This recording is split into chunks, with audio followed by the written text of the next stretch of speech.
Welcome to the Art Channel with myself, Grace Adam, and my colleague Joshua White. We're at the Royal Academy of Arts in London, looking at an exhibition around Dalí and Duchamp, two major figures, influential artists who really changed what we think about art and what art can be in the 20th century.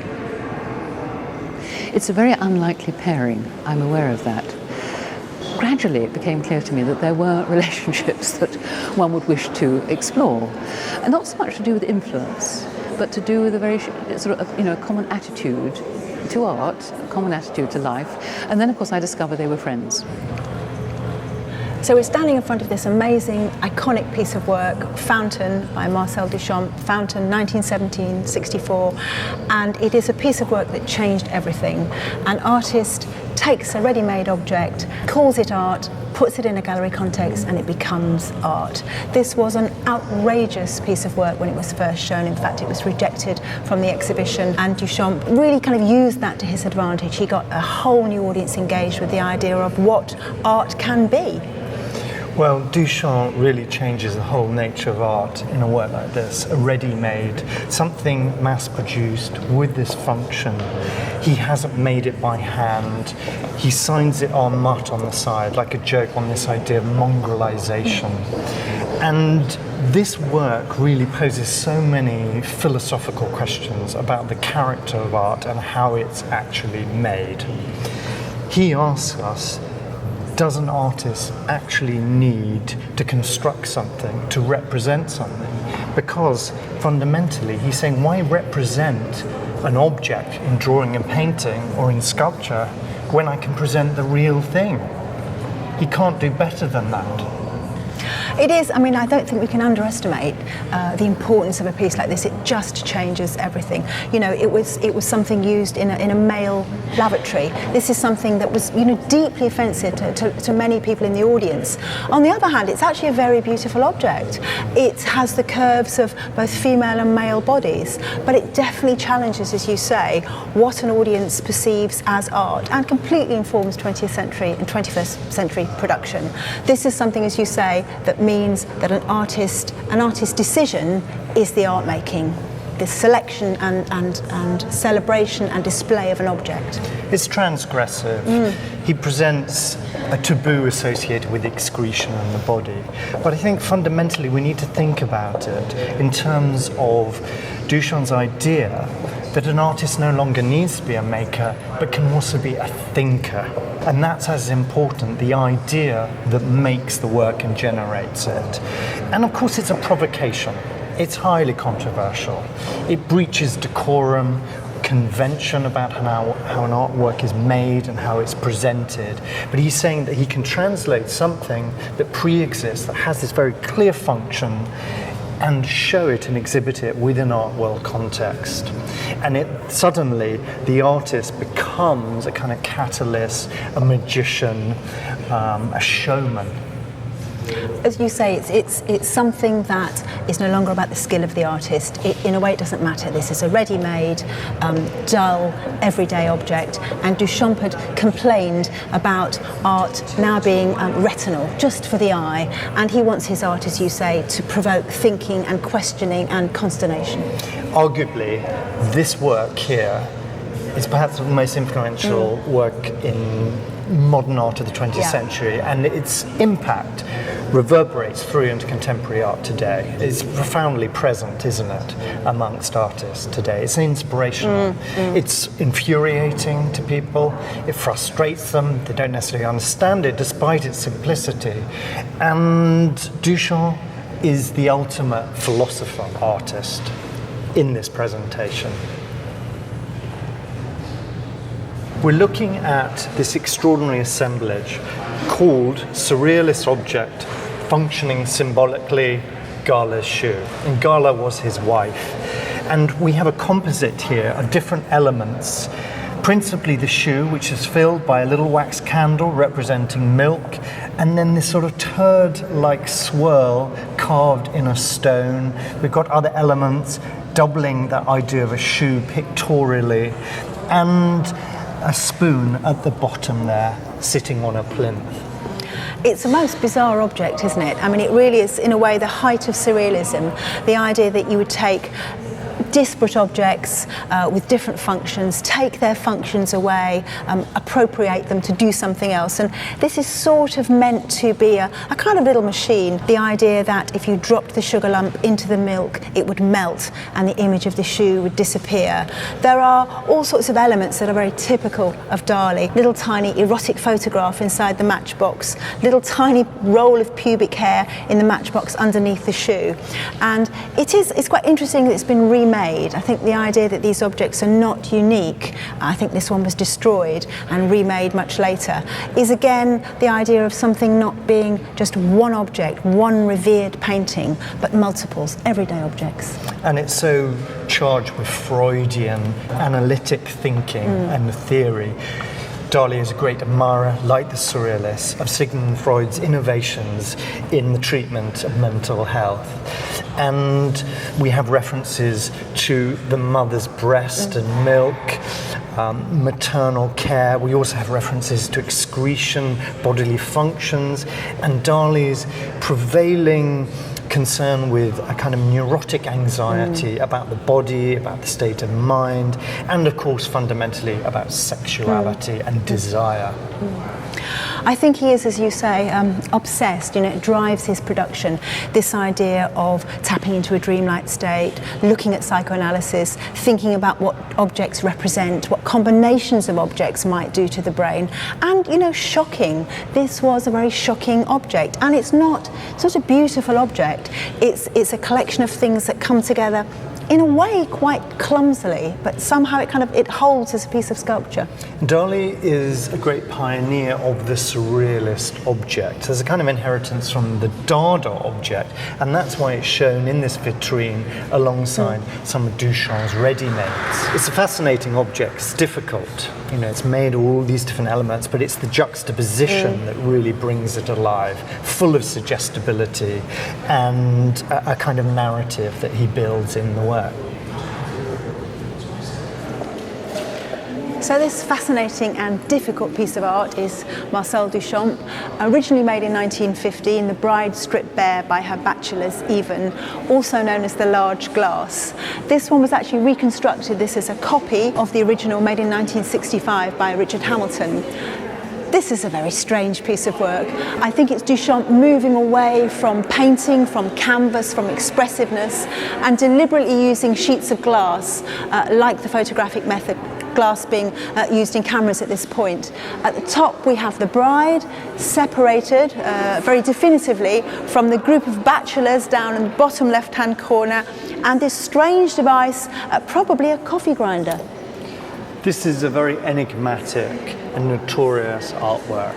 It was made using quite simple processes, even down to using dust in the sieves that he gathers together from the floor of his studio. He allows it to sort of settle, and then he shapes it on the glass. What is the subject of this painting? Well, it's a painting and a sculpture, isn't it? We have this courtship of these bachelors below, communicating with the bride through this gas emitted from this contraption here, and there she is presented again in a rather unerotic way as a set of mechanical parts, like a robot. And this pink cloud at the top has sometimes been identified as a sort of form of sexual climax, like an orgasm.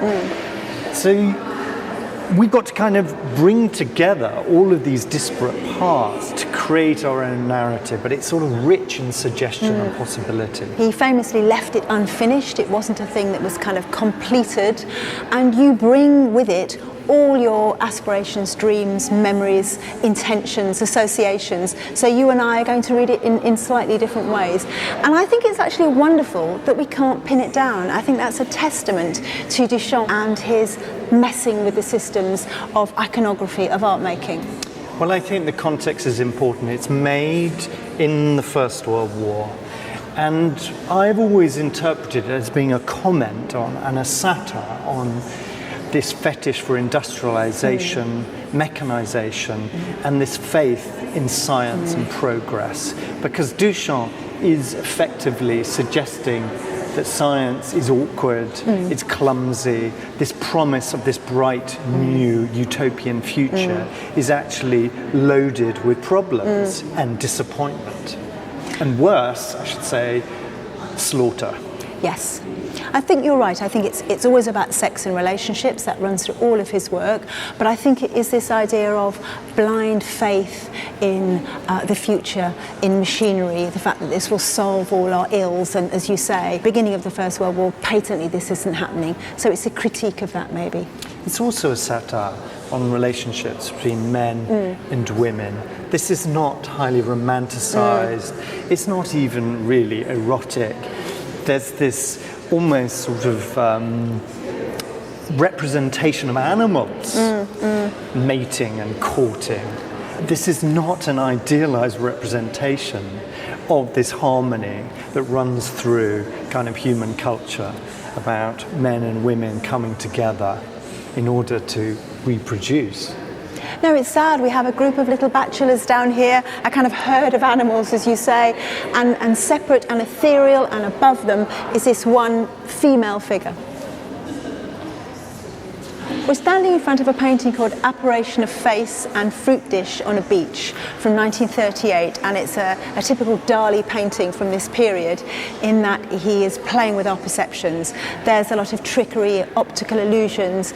We can see that there's a dog, a hunting dog, taking up lots of the painting. There's this illusion of negative and positive space with the face in the middle, and some of the motifs are repeated through the painting. This illustrates Dalí's interest in what he calls his paranoid critical method.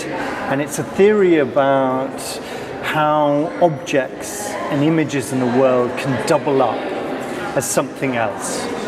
And all of the time there's also this notion of metamorphosis, which is so fundamental to the Surrealists. It's like a manifesto of his concerns and interests. We can see a little pool of water that looks like a fish.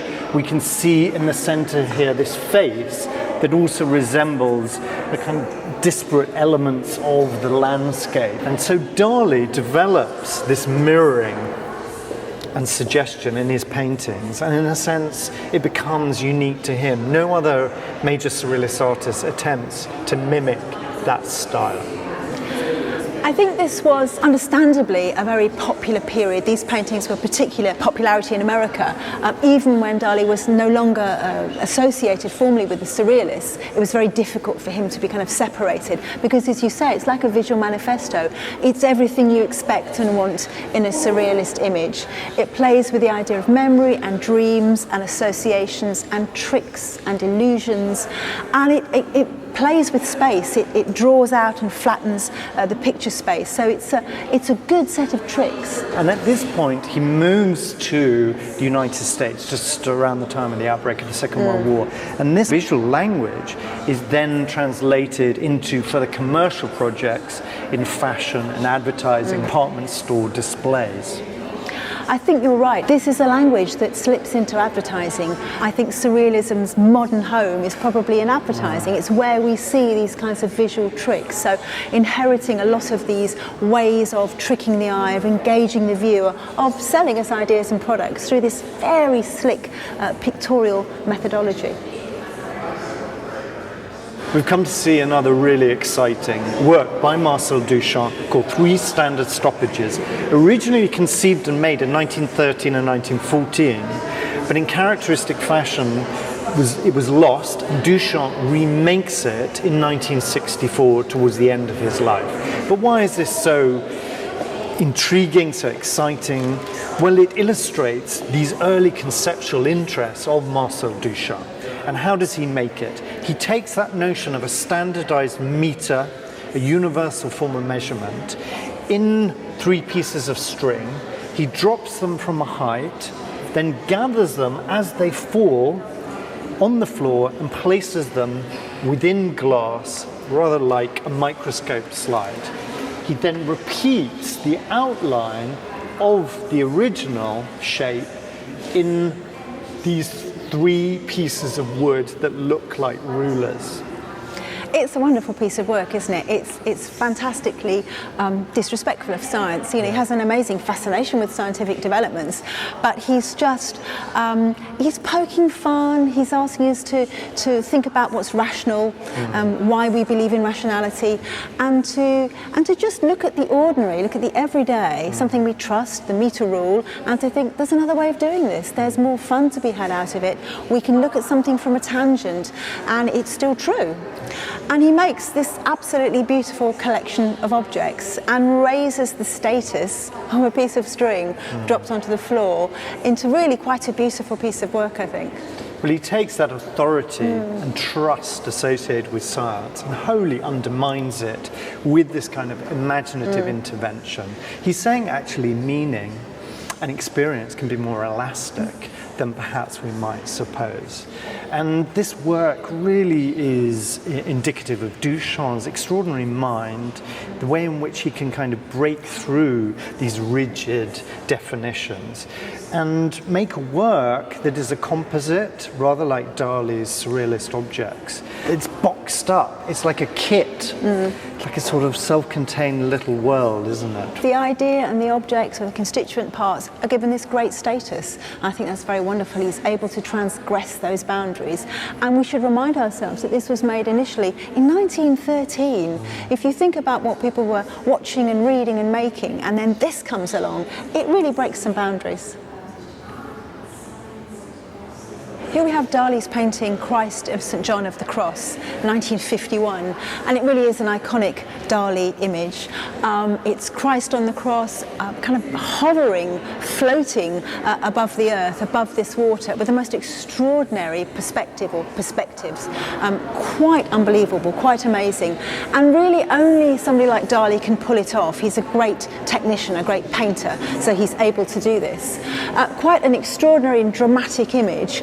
And interestingly, a Christ with no visible signs of any wounds on his body.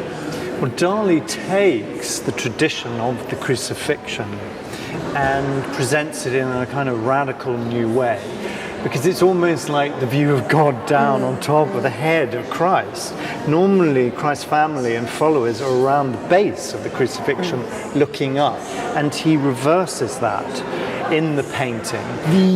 The perspective is so striking, isn't it? This foreshortening of the figure, almost in the style of Mantegna and other Renaissance artists. And as you said, Dalí, you know, is a great draftsman. He's got a brilliant understanding of the human figure and of space. But the eye is drawn also to this landscape. It's rather kind of ethereal and mysterious. We have these fishermen. It's almost like a biblical reference, isn't it? And this sort of soft light, either at the end of the day or the beginning of the day. And it's ostensibly a very religious and devout painting. I suppose it is, or it could be a challenge, as you say, to the way Christ is viewed. Interestingly, Dalí sets himself up with a God's eye view, as you say. So in a way, it's, I don't know whether it's respectful or disrespectful, or whether it's just asking us to literally turn everything on its head and look at it in an entirely different way. Dalí is, you know, he's a great painter, so he can trick your eye, at least initially, into, I guess, believing what you see. Well, in his famous film, Le Chien Andalou, made with Louis Buñuel, they took a very anti-clerical and hostile position to the church, mocking it and mocking in particular priests. But it's almost like Dalí has come forward in terms of his religious devotion. I do feel that it is quite a devout painting, and that's congruent with Dalí's sort of increasing conservatism and the way in which he returns to what was then a nationalist Spain under Franco to live. So, you know, it's problematic. There are qualities in both of them which are much more reciprocal than you expect, that Duchamp is not just the cerebral inventor of the ready-made, for which he might be blamed or praised depending on your point of view, but he was also a great craftsman. He was meticulous, he loved the work. And Dalí was actually much more of a thinker than you might expect, and a wonderful writer. Two other things. One is a real sense of humour. I mean, you could say there's not a great deal of fun in modern art, but really they both have a terrific sense of humour. And the other is that they were both extremely unsentimental. There's a kind of aseptical approach to things, which is partly what allows the humour and partly what allows that very kind of dry approach, which has turned out to be much richer than you might think to art. Bringing Duchamp and Dalí together is a fascinating idea. They are two artists who change 20th century production of art. They change the way we look at art. The idea that an artist doesn't have to make an art object, in fact doesn't have to make anything, can select an object, raise its status, put it in a gallery and say that this is art. Two people who transgressed and pushed the boundaries of good taste in lots of ways. I mean, they're both great showmen, mavericks, subversives, iconoclasts. And the show proposes this really interesting idea that actually they share more in common than we have traditionally sort of regarded them. And what we learn is, first of all, that Duchamp is this great thinker.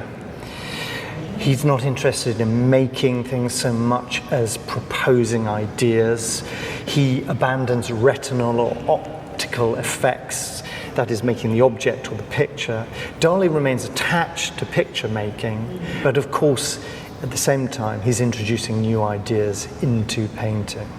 And we learn a lot looking at them together. It really provokes us to consider them in this fresh new light. As you say, I think very different producers. Dalí remains somebody who produces two-dimensional paintings. He sticks to that. Duchamp rejects the idea of a painting, thinking that photography now mimics the real world. There's no need for painting. And two people who are not going to be tied down to particular movements. They really are about the individual. They're not interested in being bound into a modern art movement. And I think that sets them apart. They are people who are not interested in the establishment, and they change the establishment because of that. I think you could say that Dalí has the great impact on popular culture. He's the more familiar artist. In a sense, he's more accessible. But ultimately, personally, I feel that Duchamp is the greater artist in the show because he really proposes a whole new way of thinking about aesthetics. He says that an idea can be beautiful, that beyond just the simple, direct image of a painting, you can take away an idea and it can sort of develop like a seed in your mind and imagination. I have to agree with you. I think both artists have changed things. Dalí is more accessible visually, but I think Duchamp is the person who's changed the way we think about what art can be, and you know, that's amazing. Thank you for watching this film on the Art Channel about Marcel Duchamp and Salvador Dalí. If you've enjoyed this film, please share and distribute it, and also give it a thumbs up. You can follow us on social media, on Twitter, Instagram, and on Facebook.